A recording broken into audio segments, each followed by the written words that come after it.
katsaka amin'ny fotoana rehetra.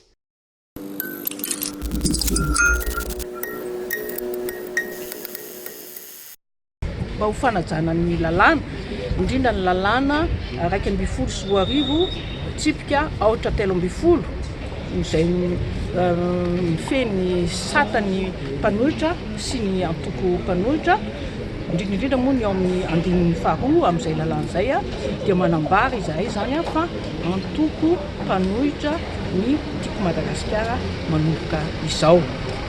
Misy moa ny atao hoe mitovy ny midi satria architecte manana ny programme-n'asany sy ny drafitra fampandrosoana fiarahamonina, indrindra moa ny vinam-piarahamonina ny tiako Madagasikara raha mitovy dia arahabasoa arahabatsara miaraka ny fitondrana.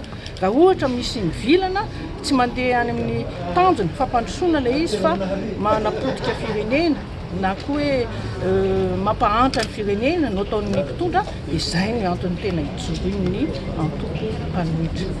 Zao tsy hanohatra be fatanka tsy hampandroso, tsy atao hoe opposition destructive zany, zay filaza azy fa opposition constructive.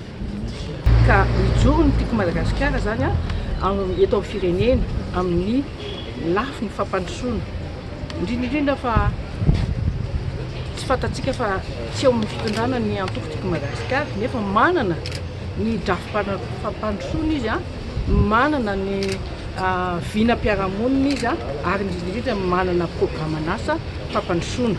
Tsy maintsy hojerena hoe tahaka ny fomba ahoana moa no fomba anatanterahana izany. Antoko tiako Madagasikara dia maniry indrindra mba hisy ny izay hoe fampiarana sy fanajana ny demokrasia sy ny tany tandalana izany, ka manana anjara andraikitra amin'izany ny antoko tiako Madagasikara.